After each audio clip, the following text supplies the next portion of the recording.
19h45 à la télévision Labari. Messieurs, dames, bonsoir et bienvenue à cette nouvelle session d'information du samedi 7 septembre 2019. Cela dit, les architectes nigériens étaient ce matin en conclave dans la salle de réunion de l'hôtel Terminus, une assemblée générale ordinaire qui a permis aux membres de ce conseil de passer au peigne fin les forces et faiblesses du Conseil national de l'ordre des architectes du Niger pour la bonne marche de ce métier au Niger. Le résumé, c'est avec Adamou Soumana, c'est les images de Alidou Brema.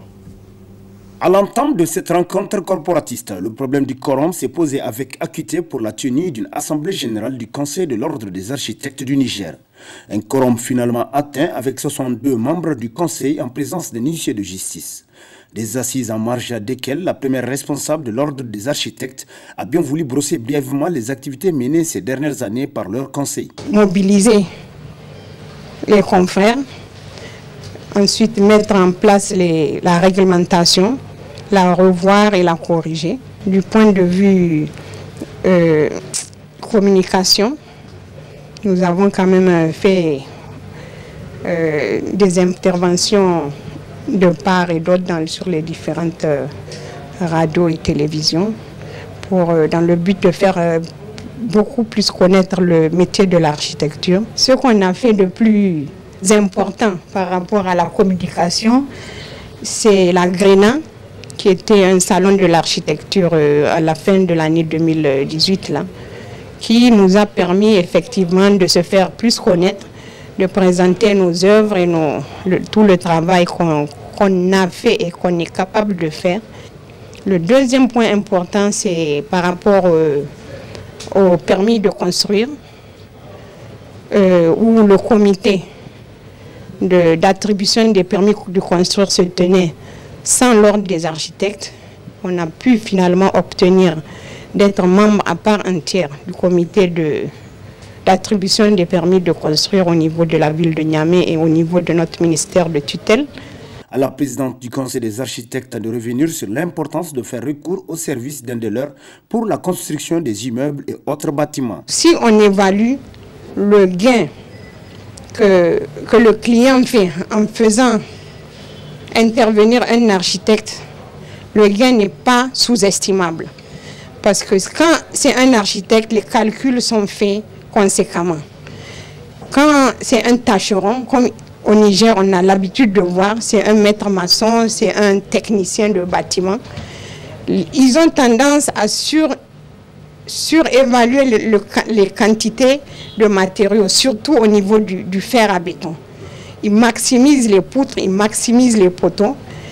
Et ce manque à gagner là n'est pas proportionnel à ce que le client peut attribuer à l'architecte. Donc à la fin, le client est gagnant en faisant participer un architecte dans la mise en place de son œuvre. Ceci étant, les architectes nigériens sont appelés par la présente Assemblée générale ordinaire à se pencher sur les voies et moyens permettant à la corporation de bien exercer son métier pour le bonheur du peuple nigérien. La crue exceptionnelle du fleuve a fait cette année beaucoup de sans-abri. À cet effet, des dispositions ont été prises pour soutenir les impactés. À Kurkusei, ils ont été relogés dans une école en attendant leur recasement sur un site approprié. Suivez le reportage de Ariata Salam. Les riverains du fleuve Niger inondés suite à la montée exceptionnelle des eaux sont pour l'instant recasés dans l'école Kurkusei en attendant leur transfèrement sur le site militaire situé sur la route de Saï. Nous remercions le Premier ministre qui a eu à faire le déplacement lui-même. Il est venu, il nous a encouragés, il nous a bien dirigés et il nous a bien dit qu'on va nous amener à la place militaire. Ils vont nous amener de l'aide. En tout cas, nous le remercions. Vraiment. Surtout, compte tenu du déplacement qu'il a eu à faire lui-même. Il n'a pas regardé sa haute personnalité. Il s'est déplacé, il est venu, il nous a encore donné de force. Vraiment, on le remercie. Notre condition de vie, il est bien vrai, on est là pour le moment. On n'a rien reçu pour le moment, mais vraiment, ceux qui nous ont proposé, l'aide se trouve là où nous allons partir. Selon nous, on est en train de les attendre puisque hier le SCG était venu, il nous a informé qu'il y aura des véhicules qui vont venir nous amener là-bas. D'après eux, tout a été prévu là-bas. Pour notre sécurité, il y a la sécurité, il y a la nourriture, il y a les distributions gratuites qu'ils vont nous faire, tout est là-bas. À en croire les autorités, ces sinistrés seront dans des conditions minimales de vie sur ces sites militaires. Dans un circulaire de la direction des douanes, la réexportation d'une catégorie de riz est strictement interdite à compter du 3 septembre. Suivant à cet effet les appréciations des opérateurs économiques de la région de Zender qui fait frontière avec le Nigeria. C'est dans un reportage signé par Ben Salah, il est notre correspondant depuis Zender.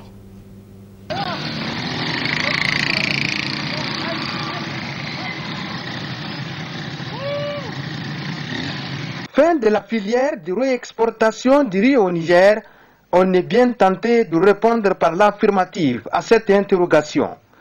Le directeur général de douane nigérienne, Oumarou Amadou Petito, par note circulaire numéro 00028 bar Direction générale de la douane bar DRRI en date du 5 septembre 2019, a informé les chefs d'unité douanière à l'interdiction de la réexportation du riz. La décision concerne le riz blanchi, les riz brunes ou les riz pré-cuits. Une décision presque bien accueillie par les opérateurs économiques. Mutum da kasar shi in ya ce kala a kai mishi abu in kana son zaman lafiya kala ka kai mishi. Shine abinci ne za a kai mishi a ci. Kuma ya ce kala a kai mishi in mutum yana son zaman lafiya kala ya kai. In ya kai program ya same shi wani tashi hankali ya same shi ya je a kan shi. Ba wani Allah ma bai dora mashi ba shi ya dora kan shi. Kuma ita kuma harka wannan kaiwa shinkawa. 'Yan Najeriya ne suke kai kansu ba 'yan Nijar bane ba. Duk an ga shinkawa an lodo ta daga ko ina za ta Najeriya ya tuhumi 'yan kasar shi Buhari. Ya tuhumi 'yan kasar shi su ne suke sa kayan su. Babu ɗan Nijar ɗin da yake oda ya zo ya kai kayan shi Najeriya ya sida. La décision des douanes nigériennes intervient quelques semaines après la fermeture par le Nigeria de ses frontières. Selon les informations rapportées par le service du président nigérian Mahamadou Buhari, la décision de la fermeture des frontières du Nigeria avec ses voisins béninois et nigériens est liée entre autres à la réexportation du riz vers le Nigeria. Une activité préjudiciable à l'économie du Nigeria qui est autosuffisant en ce qui concerne le riz. L'opérateur économique Zaki en est conscient. Mutum da yana son lahiyar kanshi yana son ruhun asirin shi kai ya dauka ya kai. In akwai dan Nijar mai irin wannan haraka ya hwasa. Ya dangana hal su ce sun yarda a kai. Radda mutum kasar su ce na ga ya madama kasar shi ce yace kala a kai. To dan me ka kai mishi? An kana son zaman lahiya kala kai mishi. Harkar kwamba kuma da muke daukowa kaya daga can da muke zawa nan. Aka ce an riye hanya muna na aje dama mu kayan da muke daukowa daga Nigeria na ɗaya siminti ne a Nigeria ake yin shi na ɗaya cingom ce ko halawa ko biskit a Nigeria ake ita ce muke sayowa makanan mu rika bayan ran suna tsotsa ana saida musu ita ce muke daukowa in Allah ya tilasa shi da Allah ya ga dama ya tilasa shi sai ce ya bude amma yana so ba har ya riye kayan shi daga nan har yau mutanaddi. Cela dit donc la réexportation du riz est interdite après la fermeture des frontières du Nigeria.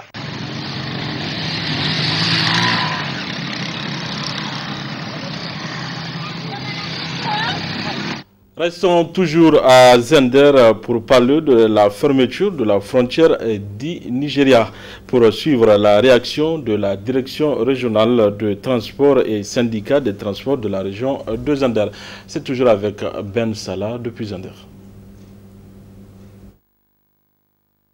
Depuis mardi dernier, le bureau du conseiller à la sécurité nationale du Nigeria coordonne l'opération Ex-Swift ordonnée par le gouvernement fédéral de renforcer les frontières maritimes et terrestres côté Nigeria. Différentes institutions régaliennes relevant la sécurité nationale ont été mobilisées. L'armée, la douane, la police et les agents de l'immigration. Toutes ces institutions testent leur capacité à empêcher l'exportation illégale de carburant, mais aussi leur capacité à lutter contre l'importation des véhicules d'occasion, mais aussi l'importation des riz. À Zender, la direction régionale des transports terrestres a donné des consignes. Nous avons eu la mauvaise nouvelle, si on peut l'appeler comme ça, puisqu'on a dit qu'il n'y a pas d'entrée et sortie par rapport donc aux transporteurs. Les syndicats de transporteurs de marchandises, que ce soit avec la douane, on a échangé par téléphone pour vraiment voir dans quelle mesure on peut soulager nos compatriotes. Et ces mesures, c'est quoi? Dans un premier temps, nous avons demandé à tous les conducteurs de chercher à garer dans un endroit sûr, un endroit sécurisé, parce qu'aujourd'hui la douane dispose de parkings, des espaces vraiment aménagés pour cet effet qui peuvent contenir beaucoup de camions. Et nous pensons que la première des choses, que tous ces conducteurs convergent en tout cas selon la localité, que ce soit à Matame ou bien à Magaria, au niveau de ces espaces réservés pour la circonstance. Et la douane a vraiment accepté donc de nous faciliter cette tâche. Et la deuxième, c'est à travers le syndicat. Donc nous avons dit encore d'informer tous les autres conducteurs qui ne sont pas encore arrivés à Zender, ceux qui sont dans leur localité, de rester dans leur localité, parce qu'il ne faut pas qu'on ait un blocage au niveau des frontières. Ce blocage, dès lors où les gens ne peuvent pas rentrer avec leur véhicule, d'attendre jusqu'à ce que la situation soit décantée. Dans un communiqué publié mardi dernier, le porte-parole de la douane, Joseph Atta, indique que cet exercice devait concerner 25 États sur les 36 de la Fédération nigériane. Il devait se dérouler sur le long de l'ouest du Nigeria et concerne donc la frontière terrestre s'ouvrant vers le Bénin et le long de la façade maritime donnant sur le golfe de Guinée. À Zender, le syndicat national des transports a son mot à dire. C'est ça le malheur du transport inter-État. Parce que si vraiment tu es de l'extérieur, tu es dans le pays, tu es rentré avec ton véhicule, tu ne peux pas retenir. Et maintenant, le problème, il ne peut pas faire l'exercice de transport dans le pays. Parce que c'est ce qu'on appelle le transport intérieur. Jusqu'à 4 semaines. C'est 4 semaines qu'ils ont pris. Ce qu'on aurait appris, c'est 4 semaines. Et d'avance, on ne vous a pas informé? Il n'y a aucune personne qui a cette information de la fermeture de frontières. Aucune personne ne peut vous dire que voilà, il sait qu'aujourd'hui ou bien hier, ils vont fermer la frontière. Ça a été venu brusquement. Et tout le monde était surpris. Parce que vous savez, des fois, le revendeur ou bien le commerçant ou bien ceux qui vendent du carburant, dès qu'il y a un petit problème à la frontière, c'est authentique, il faut monter le prix. Parce que la frontière a été fermée hier. Nous avons eu l'information, les infos, hier vers 10h. Mais déjà, à 18h, le prix du carburant s'est monté. De 350 à 500. De 500, il y a des gens qui ont commencé à vendre ça à 600. Voyez-moi cela. Il faut que les gens aient pitié de ses frères. Ce n'est pas normal vraiment de faire monter le prix comme ça, sans vraiment des raisons fondées. Parce qu'il y a des gens qui ont du stock. Ce communiqué demandait également la compréhension et la coopération du public. Pourtant, depuis mardi dernier, plusieurs milliers de personnes ont été piégées aux abords de la frontière de Sem. Une large majorité affirme avoir découvert la fermeture de la frontière terrestre en arrivant sur place. La fermeture de la frontière a provoqué un vif émoi sur la toile avec des vidéos et des messages de colère publiés sur les réseaux sociaux.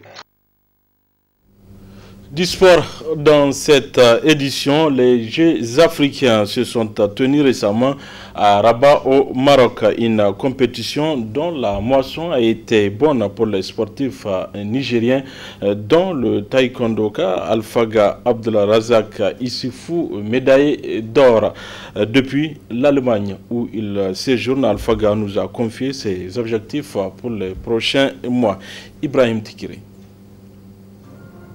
Le taekwondoïen Abdulrazak Issoufou Alphaga a encore frappé aux Jeux africains tenus récemment à Rabat au Maroc.